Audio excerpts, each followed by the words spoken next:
If everybody would like to grab a seat, and let me encourage you all to come into the two middle sections, if you will, just so we'll have a closer proximity when Marilyn is speaking. We are actually on live stream right now. Thank you. Thank you. You may be seated. Thank you. I'm Larry Michael, pastor for adult ministries here at South Highland Presbyterian Church. And this is a very special Sunday school hour that we are having during the month of February in relation to our witness season. We're delighted today to have Marilyn Borst with us. She is the Associate Director for Partnership Development of the Outreach Foundation. Can you say that 5 times real fast? I can. I bet you can. Yeah. The Outreach Foundation has been in existence for 42 years, and Marilyn has especially been working a lot with the Middle East. She's probably been to most countries in the world traveling, and she can tell you all about that, but we're delighted to have her come and share today during this hour. But before we begin, we're going to sing one verse of Holy, Holy, Holy. That's number 138 in the blue hymnal. And then I will lead us in a brief prayer, and then we'll turn it over to Marilyn. Thank you so much.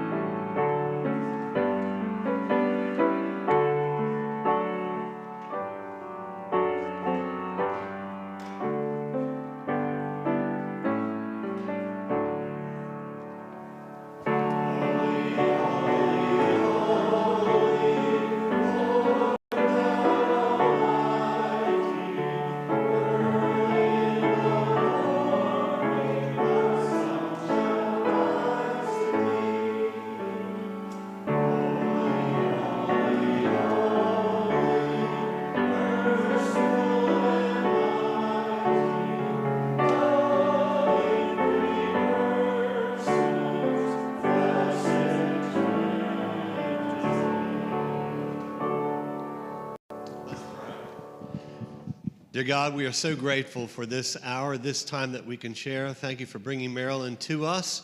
And may we listen with attentive hearts and to all that she has to share.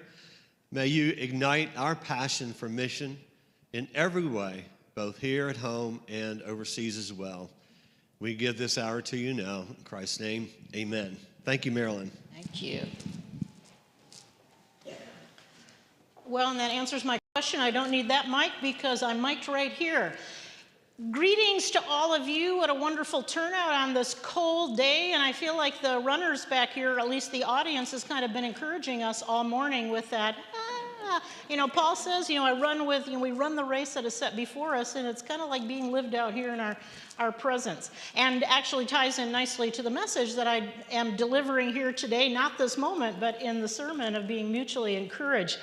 But friends, and those of you who are online, delighted that we have this opportunity to be together, to take ourselves out of this context and into another part of the world. And I'm grateful for the help of our audiovisual people back there. Usually I have a remote that I can move pretty quickly because I got a lot of images to share with you as we talk about our family of faith in parts of the world that we sometimes don't know we have family in. First slide, please. Because we are a worldwide family of faith as Presbyterians. The Outreach Foundation, as Larry said, we've been around for over 40 years, helping to connect congregations with God's work in the world. South Highland has been a strategic part of that over decades. And not only your gifts and resources, I've talked about those in worship, and we'll do so at the next service, but through the gift of your pastor, Ed Hurley, who has been on the board of trustees for so long. He was there when I started 13 years ago. So grateful for the friendship. Ed has been with me to Syria, and in fact, that singing of Holy, Holy, Holy, which I know was your opening hymn last week because I watched it online.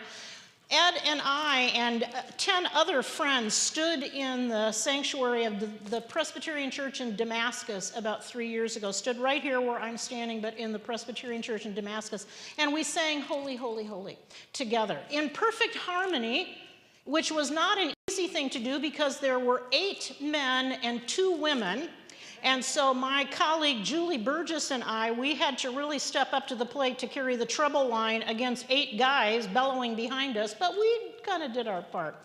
But it is a great opportunity for me to come and share with you a little bit of the work of Outreach Foundation, particularly in Syria, Lebanon. As Larry mentioned, I have responsibility for the Middle East part of Outreach Foundation's portfolio, which this church has helped support in many, many ways. I also have responsibility for Cuba.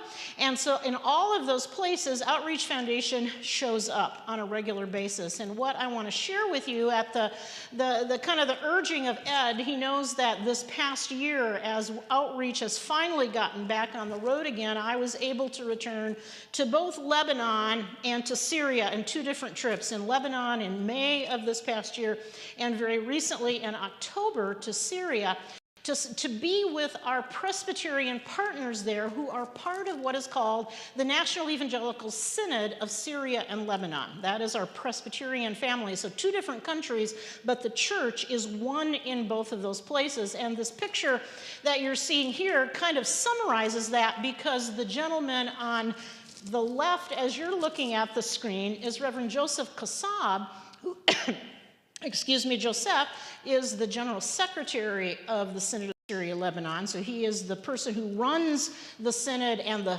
20 churches in Syria, the 20 churches in Lebanon. He's based in Lebanon, in Beirut, the Synod offices. And on the other side, Reverend Boutros Zaur is the pastor of the Presbyterian Church in Damascus. He's also the moderator of the church. So you always have both sides of the coin operated or represented in good Presbyterian fashion. If the General Secretary is in Lebanon, then the moderator is in Syria.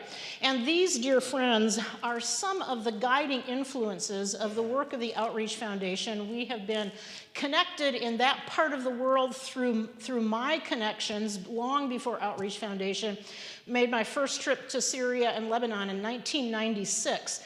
So that's close to now going on 30 years. Gosh, that makes me seem old, Joy. Anyway, next slide, please. But it does kind of get at the depth of relationships, partnership development. We're not about just financial resources for the church, but literally building long-term relationships that can be mutually encouraging, as I'll talk about in my sermon this morning. But I want to give you a little glimpse so that you come away with maybe, if nothing else, wow, I had no idea we had Presbyterian family in those places. And if there is a second level of your wow, it's that, wow, I had no idea of the work and witness of the church in places that are that difficult, in those trying kind of circumstances. So a little bit about the little glimpse into the Presbyterian family, our Presbyterian family in Lebanon. This is the Presbyterian Church in Tripoli. Next slide. This church is up in the northern part of Lebanon, not far from the Syrian border. And this will have an impact on something I'm going to share with you. It's not a large congregation. When I'm there, it's never a whole lot bigger than this because so many people have emigrated, but the footprint of this church should not be confused with the size of their impact. Next slide. And a lot of that comes because of the leadership of this church. Reverend Rula Schliemann has been the pastor of this church for over 17 years, probably now closer to 18 or 19 years. She is, by the way, the first woman ever ordained in the Presbyterian Church anywhere in the Middle East, so she's our pioneer in that respect. A dear friend, sister in Christ, and next to her, Dominique, who is a member of her church, and Dominique's skills as an educator were now being fully utilized by the church, next slide, in one of the important ministries of the Synod of Syria, Lebanon, and that is in the running of schools that were set up specifically to welcome in children, Syrian refugee children, who had come into Lebanon because of the war in Syria that went from 2012 to roughly about 2020 as that fighting began to die down, and now Syria is relatively peaceful again. But with that influx of refugees coming into the country, some 1.2 million Syrian refugees, of which 65% of those were school-age children. The Synod, like all of Lebanon was overwhelmed. How do we serve? We're a country of 4 million people, and suddenly we have 1.2 million refugees. The government, of course, could not do that. Even all of the multinational organizations that came in, the UNHCR and World Vision, there was more ministry that could be done. And the Synod said, how is God calling us to serve? We're a small denomination, we're 20 congregations, but here's something we know well. We know how to run schools. So they began to open schools for the refugee children, and one of those, because of its proximity to Syria, was here in Tripoli. Next picture. And so Reverend Rula Schliemann and the members of her church came alongside this vision of the Synod. There would be, by the way, eventually 6 schools that would be opened in various parts of Lebanon.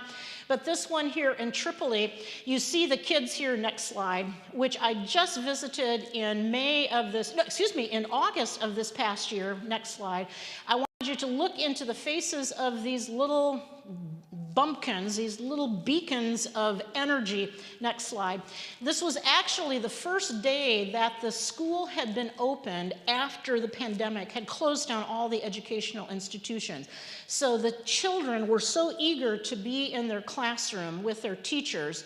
And one of the wonderful stories that was told by one of the teachers is that toward the end of the day, one of the little girls came up to her kind of tearfully, and when she asked the little girl why she was crying, she had just learned, the little girl, that the school, she could only come 5 days a week, that she couldn't come every day.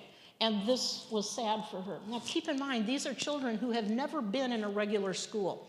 And this was the great vision of the Synod, recognizing that these Syrian refugee children, many of them had come from places of war. They had not been in school, or maybe their school had been disrupted, or they had been in Lebanon so long. Many of these kids were born in Lebanon. They didn't have access to the schools, and so there wasn't any education. And so you may have a 10, 12-year-old girl who had not even learned to read and write her own name. So the Synod said, we will offer each of these children, take them where they are to where they need to be. And in that process, not only give them and their families hope, but through the telling of the good news of Jesus Christ, began to point them in a different way for the Spirit to be at work. These are all Muslim children, of course. Next picture. Anyway, it's a precious ministry. Outreach Foundation has been part of this, of helping to support this along with other partners of the Synod. Next slide. I want to tell you about one of the other ministries of our family there that you can be proud of, and that is ministry with the elderly. In a place like Lebanon, in the Middle East in general, elder care facilities are pretty rare.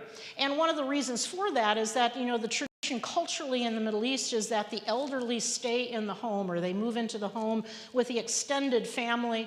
So there's not a lot of elder care facilities, and when they're needed, let's say the family has emigrated, or the family has moved to a different part of the country, or they don't have enough resources to support an elder member of the family, the Synod of Syria Lebanon runs one of the few elder care facilities in all of the country, and it's called Hamlin Home. Hamlin Home. It used to be Hamlin Hospital, next picture, and I'll talk about that in just a minute, but Hamlin Home now, as I said, is a state-of-the-art facility run by the Synod of Syria Lebanon, next picture, to care for the elderly. Next picture. That vision is under the guidance of Sana Kore, who is the executive director. She herself is a nurse that's trained at this place that used to be a hospital, next picture, for tuberculosis. Hamlin Hospital, if you saw I had to kind of stop myself and say Hamlin Home, because it was Hamlin Hospital for almost 100 years. It was founded as a hospital to treat patients of tuberculosis. And it was also a revolutionary hospital, unique hospital in the Middle East, because there was no such place. And the vision for this was a woman, a Presbyterian missionary by the name of Mary Eddy. And I'll tell you more about her. Next slide. Well, you know, the story of the church is a story of service, of togetherness, of mission alongside one another. And not surprisingly, missionaries have often played a role in helping to build the church, to supply resources and training and sometimes talent that the church itself does not have. And so one of the things that I also wanted you to be aware of is the incredible history of Presbyterian mission in this part of the world. I'm kind of a history geek, and so I love reading mission history and the stories of men and women who, particularly in very difficult times, would show up in what were then very primitive parts of the world and literally would spend their life in service in that place. I was reminded of this on the trip that I made to Lebanon in May of this past year, because I made a trip to this place, which is the cemetery of American and British people, the American British Cemetery. Next slide. And what is significant about this is a lot of the early missionaries are buried here. I've always wanted to go. I never found time because I always have a big team when I go to Lebanon, plus a very busy schedule, but I said, I'm going to go early. I'm going to make time. I want to go and pay my homage to these missionaries. So this was, and it's not a big place, and I had studied up on it, so I knew where to look for the graves, and there was a caretaker there who helped guide us. But next slide, I want to introduce you to four of the people that are buried there, for whom the church remains enormously grateful. One of them, Mary Eddy. Mary Eddy was the doctor who founded Hamlin Hospital, now Hamlin Home. She was born in that part of the world. Her family, in fact, you'll see she was born in Sidon. You've all heard of Tyre and Sidon in the Bible. Well, Sidon is now part of Lebanon, but in 1864, there was no country of Lebanon. There was only the territory of Syria, because Lebanon was formed in the aftermath of World War I. So Mary Eddy came from an illustrious family of mission servants who are themselves, her parents are buried in Lebanon. Mary Eddy herself went back to the United States to train as a doctor and came back. You see that she was born in 1864. She died in 1923, but during that time, she was so well respected that, in fact, she was the first woman ever granted permission to practice medicine in the Ottoman Empire, the entire Ottoman Empire. Mary Eddy, a Presbyterian missionary. Next slide. One of the other great heroes whose grave I wanted to visit, actually a pair of sisters, Mary Webb and her sister Elizabeth Webb. They also were Presbyterian missionaries serving, first of all, not in Beirut or in Lebanon, but up in Turkey. They were up in Adana, Turkey, which was one of the places that was sort of the precedent for the beginning of the Armenian genocide. The Armenian genocide is one of those tragic historical things that very few Americans know much about. In fact, it was only recently that the United States recognized the Armenian genocide as genocide. We never wanted to say that word because we didn't want to offend the country of Turkey, and it was only recently that we called it what it was, a terrible genocide of millions of Armenians that were slaughtered. The dates of that Armenian genocide were roughly from 1915 to 1917, but that genocide began much earlier, kind of little pop-up genocides, we might say. We can use that term very loosely. And Mary and Elizabeth were sisters serving in Adana, in Turkey, in a poor Armenian community. They were teaching in a school when the first wave of attack came against the Armenians. Many Armenian Christians fled, and eventually it got so bad that Mary and Elizabeth were forced to flee with what remained of their school and their students. They made their way to Beirut, where they then kind of reconstituted themselves. They bought a house in Beirut that they then opened as kind of a refuge, particularly for orphan girls, Armenian orphan girls. Took them into this home, basically created a boarding school for them. And that basis of that ministry, these two Presbyterian sisters who lived and died in that part of the world, would become Hagazian University, which is a very well-respected Armenian evangelical college, university in Beirut. It was their home that would form the basis of this, Presbyterian missionaries. Next slide. Also buried in this cemetery, the tombstone is a little hard to make out, so I show you the picture instead, Cornelius van Dyck. Cornelius van Dyck was there in Beirut at the end of the 19th century and into the early 20th century. He came as a doctor, medical doctor, but his language skills were so advanced. He was one of those unique people that had such a gift for languages and for the difficult language of Arabic that when a kind of a beginning translation of the Bible into Arabic from the original Greek and Hebrew was beginning, and the people that had begun that died, Cornelius van Dyck took up that task of translation, of Bible translation. He was a medical doctor, but he had this enormous gift for languages, and he powered through that translation. He set up a printing press so that Bible could be translated, and today, if you pick up a Bible in the pews of a church almost anywhere in the Middle East, you'll see that it is the Van Dyck translation of the Bible. It is revered kind of in the same way as our parents, and maybe even some of us, talk with reverence about the King James Version of the Bible. I mean, it's that legendary in the Middle East, and it was this Presbyterian mission doctor who translated the definitive translation of the Bible into Arabic for the people. One last picture to share with you. Another one of the great heroes of faith, Daniel Bliss, who is also buried in that cemetery. He was also a Presbyterian missionary pastor who came here, but his great passion was for education.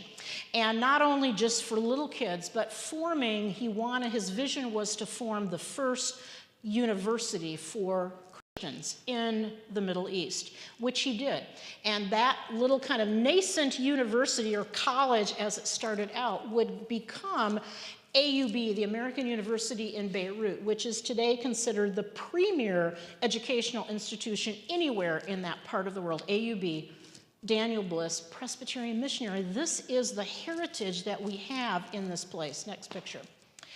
And now I want to take you to the other half of the synod, because the National Evangelical Synod of Lebanon and Syria, or Syria and Lebanon, is two parts. Here you can see, by the way, Lebanon, very small country. It's only about the size of Connecticut, but 20 congregations there. Syria, of course, is much, much larger, but it's within Syria that there are another 20 congregations of our Presbyterian family. And the little stars that you see here represent where those Presbyterian churches can be found. I mentioned to you that Ed and I have sung in Damascus, the Presbyterian Church in Damascus, and indeed most of those churches are in the western part of the country, but there are 3 very brave Presbyterian churches. I say brave because they're so isolated now. Up here in the north, Kamishli, Maliki, and Hasake. During the war, their isolation was very frightening for all of us because they were cut off from the rest of the synod, and they were not only cut off, but in between the western part of Syria and this northeastern corner is where ISIS would set up its base. In fact, Raqqa, some of you may remember hearing Raqqa. That was kind of one of the bases for ISIS, for the terrorism of ISIS during this terrible period in Syrian history. Now, as I said, ISIS is mostly under control in this part of the world, but this is our Presbyterian family. And I'm going to tell you a few stories from some of these places. Next picture. Starting with Damascus, where Ed and I sang Holy, Holy, Holy together, almost as if it was yesterday. Damascus, of course, is the capital of Syria. It is one of the longest inhabited cities anywhere in the world. And it is also the place, of course, that is part of our own faith history. Because if we lay claim to the work of the Apostle Paul, who was the first apostle to the Gentiles, which is probably most of us, unless you happen to have some Jewish roots, which most of us probably do not. We are those Gentiles to which Paul brought the gospel. Thanks be to God for that. But it is in the story of Paul that some of you are maybe familiar with, that Paul was actually on his way to Damascus as a hater of Christians to persecute the followers of the way, we're told in the story of Acts, when he was encountered on the Damascus road by no other than Christ himself, who, the legend has it that he was kind of knocked off his horse and he was struck blind, and he heard this voice, "Saul, Saul, why are you persecuting me?" And from that story, of course, Paul made his way to Damascus, and there his sight was restored by another believer, Ananias, and from there Paul became switched, talk about a 180, from being the persecutor of Christians to being the most passionate expounder of the grace that he received from Christ himself, the great apostle to the Gentiles. Next picture. Well, Damascus today, here is, in fact, part of the story of the Apostle Paul, writ large. It's the street called Straight, which figures in that story of the Apostle Paul. This is where he was in the home of someone, and an Ananias was tapped, "Go to the street called Straight, find Paul and restore his sight." The street called Straight is still there. You can still walk it, as I just did in October. It is filled with shops and coffee places, and I love to walk down the street called Straight because there is this wonderful odor of thick Arabic coffee laced with cardamom that kind of wafts out of all these little shops, and I'm a great addictor to coffee, by the way. And so I don't get very far down the street called Straight before I have to stop and have some of this wonderful coffee. But not far off the street called Straight, next picture, a few turns through the East Gate, one of the great gates, and you would find yourself, next picture, the Presbyterian Church in Damascus. Presbyterian Church in Damascus in the old part of the city, next picture, where just in October, here's me with my team as we prepare to move out on a Sunday morning to worship with the congregation there, and I was delighted to have several of our trustees. Ed was not with me on this trip, but Jack Baca, who is a trustee of the Outreach Foundation. This is where Ed, by the way, your pastor, has been with Jack Baca out in Southern California for this conference. Another one of our trustees, Nancy Fox, who is National Presbyterian Church. Next picture. So we're literally in our Sunday go to meeting outfit. We're on our way to worship with our family in the Damascus Church. We didn't sing Holy, Holy, Holy this time, by the way, but it was a wonderful time to be with the congregation there. Reverend Butra Zaur, you met him in that first picture. Here he has been the pastor for close to 20 years. Next picture. And in this, next picture, please. In this congregation, there is a story about, again, the faithfulness of this church. Every congregation endured different pieces of trial during the long war in Syria. In the case of Damascus, this congregation, this sanctuary, I should say, was twice hit by mortars during the fighting. One of those mortars, in fact, fell through the roof of the sanctuary, literally down here on the communion table. Thanks be to God, no one was in the church at that time, or they would have been killed. The church, because it suffered so much damage, used the opportunity in the rebuilding process, which Outreach Foundation helped with, used the opportunity to not only renovate what was an old kind of unstable ceiling, but kind of, the old adage, if life gives you lemonades, or lemons make lemonade, they used this opportunity to do something they always wanted to do, which was to put in a balcony, which is where I'm taking this picture from. They'd never had a balcony in the church, and they needed one desperately because the church was growing in members. Just at a time, here in the West, we tend to kind of wring our hands and think, oh, the American church, we're in decline. What's happening to Christianity? It ain't happening in other parts of the world. God's growing his church, even during a time of war. Next picture. We worshiped there on a Sunday that happened to be World Reformation Day, so last Sunday in October. This is our congregation, and we'll see if the little video will play here, because I want to have you hear us singing that Sunday in the Damascus church.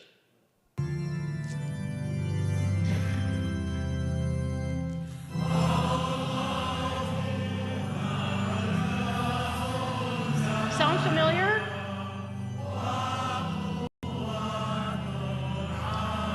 A mighty fortress in Arabic and English sung together.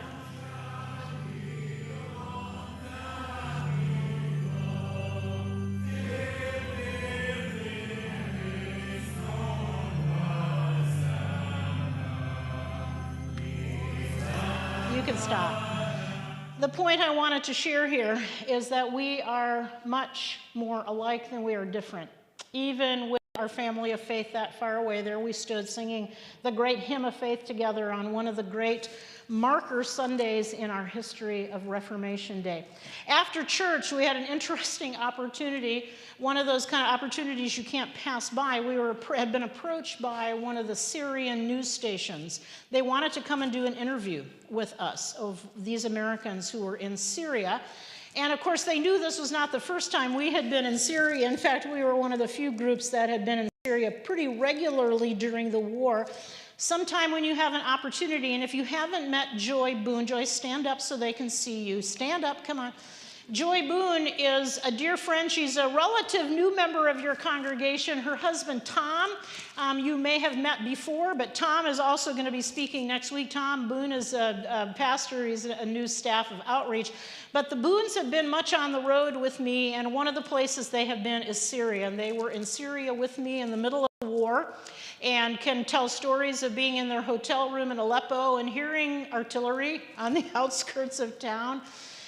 Was not always the safest thing to do, but it was the right thing to do to be with our family in these places. So anyway, the Syrian news station wanted to hear from us, wanted to interview us. And before I do these kind of things, I always ask our church partners, will this be good for you? You know, because it's a big responsibility to think of what to say and to make sure that my words were not going to be, misinterpreted, but they said, yes, this is good for us. It gives us status in the eyes of the government. So I said, we'll do it. And so I had a big team, but they said, can you select a few people? So I selected some of our folks to talk with me. Here's Reverend Boutros that were in our midst. Next picture. And it was, as I said, a very interesting experience. And they had the whole everything set up out in the courtyard of the church. One more picture. And it was an opportunity to tell the story of why we come, that as Americans, no matter what, all of the things that you hear in the geopolitical struggles, Americans love Syrians. We don't have to get into the weeds of the political discourse. That would not do anything. And because I've done this so many times, I'm pretty good at deflecting questions that I know are trying to get me to say kind of overly political things, and I'll kind of softly turn it in the direction of the church and say how proud we are to stand with the church, and we know that the church is an important member of the society and the community services that they do, and as I said, to give witness to the gospel. And I know that we did a good job of this because about a week after this finally aired on Syrian television, I began to get Facebook messages from the churches all over Syria going, oh, we just saw the interview on television. Thank you, thank you, thank you, thank you. So kind of one of the sidelights of that visit. Next slide, please. And of course, in the wonderful, what do Presbyterians do well? We eat. And, the old adage, wherever 2 or 3 Presbyterians gather, there dies the chicken. And we live to that point where we can get back to killing a lot of chickens and being Presbyterians, or the vegan version of that. Tofu is good too, by the way. But fellowship around the meal. And so after worship, it is always our tradition to gather with the elders of the church, and you see many of them here, a retired pastor of the synod with us, Reverend Boutros, his wife, Wafa, gathered around the table to share a meal together and to say what life has been for all of us and to be part of the community, part of family together. Next picture. One of the other great opportunities we had while we were in Damascus, because we were there about 4 or 5 days, visiting other churches that were close by, but one of the great events that we had is that we gathered, the synod gathered, and we were part of it, women from about 3 of the Presbyterian churches for a little mini women's conference. Joy has been with me on one of the overseas trips that I do every year, except during the pandemic, and that is to travel to Lebanon with women only, sorry guys, with women to be part of a conference that the Synod holds in Lebanon, where they invite about 80 women from Syria, from the Presbyterian churches in Syria, to gather for a week of fellowship, of learning, of Bible study. and the Presbyterians of Lebanon, but was such a great gift for women from Syria during the war to get out of their places of war, to come to Lebanon. And we have done this now 6 years, so we have gotten to know these women so well. So when we show up in their churches, it's not like, well, strangers we are just meeting for the first time. It's like, Marty, so good to see you again, and the hugs and the kisses and the stories. How's your son? What happened? Did your daughter get married? Oh, and you have a baby. I saw it on Facebook. We build relationships. Next picture. So this has been one of the great gifts to us of building family. There's Reverend Boutros and his wife, Wafa. Next picture. While we were there, too, we had a chance to interface with some of the seminarians who have just graduated into the Synod. So the Synod trains its pastors. They have a seminary. It's called the Neri School of Theology in Beirut. It actually trains pastors for not only the Presbyterian Church, but for the Lutheran and the Episcopal Church in the Middle East. But it is the Presbyterians who kind of have taken over the seminary. Who's surprised? You know, we're such education junkies. And the Synod recently graduated kind of a bumper crop of young seminarians. So encouraging. One of those seminarians, I can't call him a seminarian, he's kind of a post-seminarian. He's waiting for call. His name is Yusuf Kashu. He's from Latakia, from the city of Latakia. So I've known him for a long time, kind of followed him, helped encourage him. He got out of seminary. He married his wife, Sandra, who you see here. They just had a little baby boy whose name is Eden.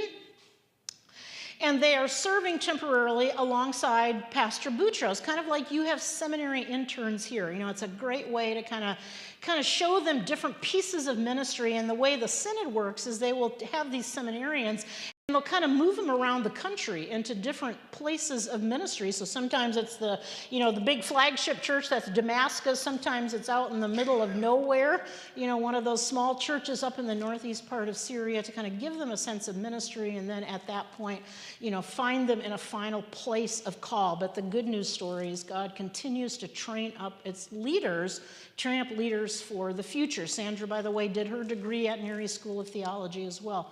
Next picture. Our visits to Syria and Lebanon, by the way, are not always just Presbyterians. The Presbyterians are part of the Christian minority in a place like Syria, but about 10 to 12% of the population is Christian. It's always been the case. They've always had a very peaceful coexistence with the Muslim majority. The government has always treated them well. So they don't live in fear or anything like that. They're very much part of the warf and woof of Syrian society. But as I said, the Presbyterians are a small part of that Christian presence. The Catholic and the Orthodox are much larger. And on one of the days that we were in Lebanon, or I keep saying Lebanon, one of the days that we were in Syria, staying in Damascus, I said, I want to bring you to a place where none of you have been before. It's a city about an hour's drive north of Damascus called Malula. Next picture. Malula is almost completely Orthodox and is filled with monasteries, which we're about ready to enter one of those monasteries. Next picture. But these monasteries have been here for literally almost since the beginning of Christianity. I mean, that's how old Christianity is in this place. But Malula, the town of Malula, which is, as I said, surrounded or full of monasteries, has a unique distinction, and that is it is one of the few places in the world, not the only place, but one of the few places in the world where Aramaic is still spoken. Aramaic was the language, kind of the normal language that Christ spoke. He spoke Aramaic. That's what the people of Palestine spoke. And in fact, when Christ you actually know some Aramaic and you may not know it. When Christ was on the cross, one of Christ's 7 words of the cross was Eloi, Eloi, lama sabachthani, which is Aramaic. My God, why have you forsaken me?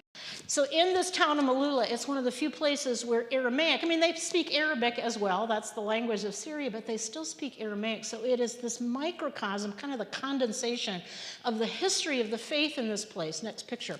It is also a place that was caught in the crossfire of the wars in Syria, the terrorist wars. Syria was overrun by terrorists during these wars. We often refer to it as the Civil War. It wasn't a civil war at all. It was a war of terrorists. In fact, at one point, they could catalog 150 different terrorist groups that were in Syria, all trying to get control of different parts of Syria. We know the big ones. We know ISIS, we know Al-Qaeda, but there were many, many others. Well, one of those terrorist groups took over Malula and took over this convent, this monastery, it's actually a convent, that was filled with nuns. And 17 of those nuns, like Sister Justina, who you see here, was held captive by ISIS terrorists for close to 3 months. Next picture. We also met another one of those nuns that was held captive by ISIS. Thanks be to God, they were all eventually released. But hearing their story again, talking about lives of faithfulness, this was what Christians endured during this terrible time. And of course, now they give great thanks to God for the release through peace returning in Syria, obviously for their own release. But one more picture. To hear the story of our faithful sisters and brothers, not just Presbyterians, but the faithful Christian presence was a great gift to us. Next picture. While we were there, we also had a chance to interface with some of the pastors in places we could not get to because, Syria is a big country, so we had to kind of limit our route. We went to probably about 8 of the 20 churches while we were there, but one of the great gifts to us is that we were able to bring every pastor to us somewhere. So if we couldn't get to them, we brought them to us. And so 2 of them that I want to tell the story before we end here. One of them is this young woman whose name is Mathilde Sabah. Mathilde Sabah. And Mathilde will be the next woman, by the way, to be ordained in the Synod of Syria, Lebanon. She's on her way to ordination. She is a daughter of this place. She is serving up in the northeast corner of Syria, in that far isolated part of the world, in the town of Hasakeh. And the reason why she is willing to serve there is because it is her hometown. And nobody else would go there. And so Mathilde, this beautiful young woman, is the pastor in this very dangerous part of Syria. She is without fear. She went back to her city after she graduated from Mary School of Theology, and thanks be to God, she met this wonderful young man, Isa. They got married. They are now the parents of 2 baby girls.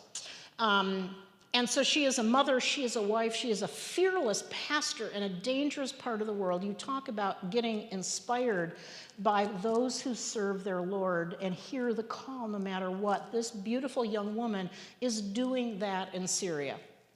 Last picture, one more.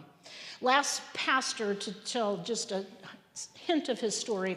Reverend Ibrahim Nasir, who you see here, his wife Tammy, are from Aleppo. Joy met them when we were up in that part of Syria on our trip there a number of years ago. Aleppo was one of the hardest hit cities in all of Syria during the war. In fact, half of Aleppo was pulverized by the war, including the Presbyterian church there, where Ibrahim served. That church was an old historic church in an old part of town. It was blasted apart twice.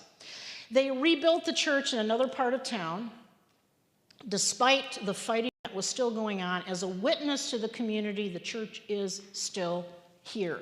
You cannot stop us. Now that church enjoys a freedom of worship again as the war has ended, and they have not stopped despite all of the challenges of rebuilding this country after the war. They've opened a clinic across the street from themselves to serve the poor in their community. And on the site of the old church that was literally blasted to smithereens, a new building is coming up there. It's called the Aleppo Christian Center, and it will be a place for offering theological education classes. It will be a place for ecumenical dialogue, Christians of all persuasions, Orthodox, Catholic, Protestant, coming together. It will be a place to foster interfaith dialogue, Christians and Muslims coming together, part of the vision of this church, of this pastor, Reverend Ibrahim Nasir. So many stories that I could share with you, but just a little glimpse into our family of faith.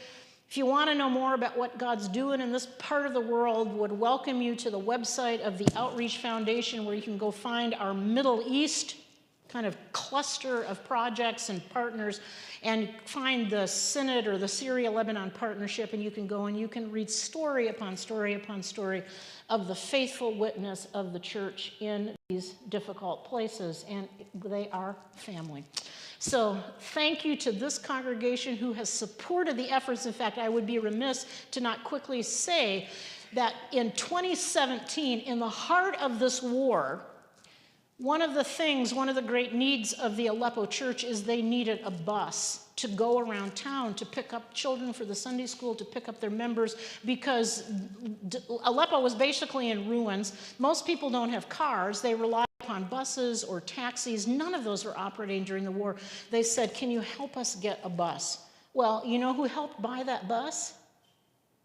I'm looking at you right here. This church was one of the biggest donors. I've forgotten all about that until this morning. I'm looking through your very impressive record of giving to the Outreach Foundation, and I almost cried. I thought, this church, that bus, that allowed for the work and witness of the church. There are so many things that you're doing that you may not even know about. Please consider the thanks of Outreach and of the churches in these places whose witness has been encouraged because of your faithful giving through your prayers and sometimes even through your presence.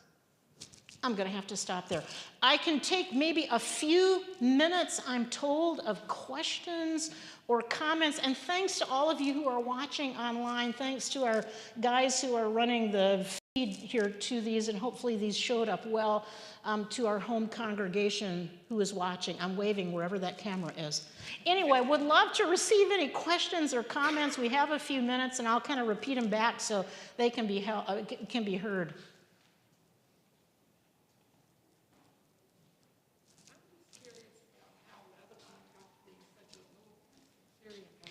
The question that Marty just asked was, how did Lebanon get to be such a small country? The short answer to that is in the aftermath of World War I, when the Ottoman Empire was being carved up by usually the Allied powers. You know, we're big in the business of carving up other people's lands into nation states that sometimes work and sometimes don't. Anyway, Lebanon was carved out largely to surround a majority of Maronite Christians, which are basically the Greek, Maronite is Greek Catholic faith, but a lot of them are concentrated, and so it was kind of carved out to kind of protect that little segment. That's a very short answer to a more complex, but that's one of the reasons why it was there. But as I said, for most of its history, that territory was part of Greater Syria. And you know, when Paul is writing, that Greater Syria, of course, was part of the Roman Empire. So, any other questions?